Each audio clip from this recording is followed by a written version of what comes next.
So I grew up on a small hog operation, so I grew up doing chores.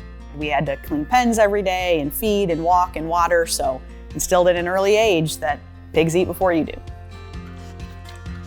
We're very lucky to get to raise our family the same way that we were raised. They get to grow up in a community and in agriculture that has similar values and similar ways of doing things that we did growing up, and there's no place I'd rather raise my family than on a farm. Some girls play dress up like princesses, and my girls pretend to show pigs all day, every day. Having grown up on a hog farm that saw all the cycles, right? Saw 1988, saw 1998, saw the early 2000s, and all of the ups and downs that came along with that really teaches you a lot about how markets function and how ag is a part of all of that broader global picture. So it really grew my interest in agriculture. I knew from a young age that in some way, shape, or form, I just wanted to be in agriculture. We grow corn, soybeans, and soft red winter wheat. The beans look nice and clean so far, so. Yeah, nice 3-bean pod. Not flat, empty pod, but a nice full one. That's exactly what we want to see. To me, boots on the ground just means that I'm in it. My hands are involved in agriculture every day. And my paycheck at home depends on whether it rains or not as well, along with most of my customers who are really impacted by weather and drought and markets. And I don't just tell people what to trade, right?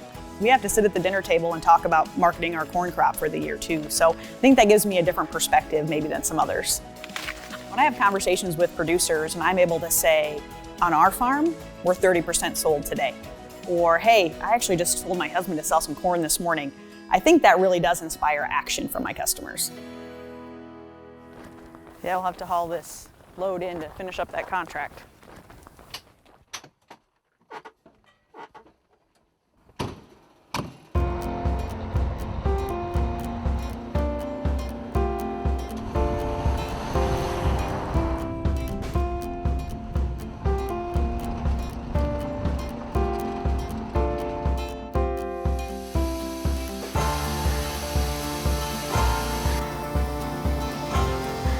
Looks pretty good.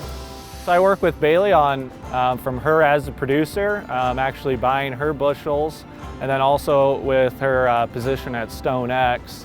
So it's a pretty unique relationship that you don't always have, where I'm working with her on both sides of the table.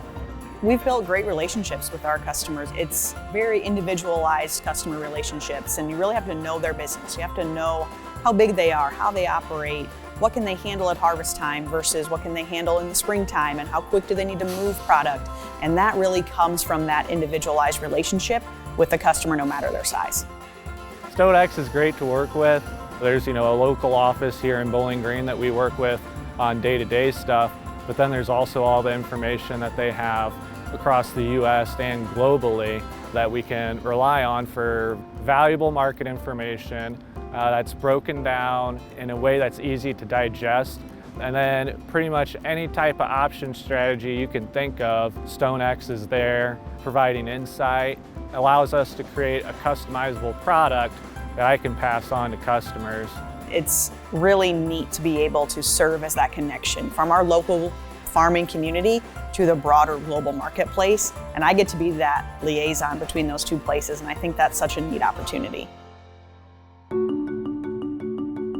Our customers are well aware of the breadth of knowledge that StoneX has to offer, and we've tried to empower them with access to our market intelligence site to really explore all of those interactive tools, all those interactive reports, that if there's something that one of their producers wants to know, a specific question on USDA data, not only can I help them with that, but they have access to that data right at their fingertips. We're not a place that's going to place a trade, take a trade, and wipe our hands and move on.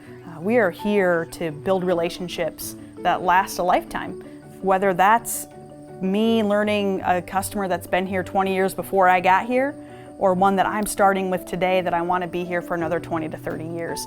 We are here to build a long-lasting relationship.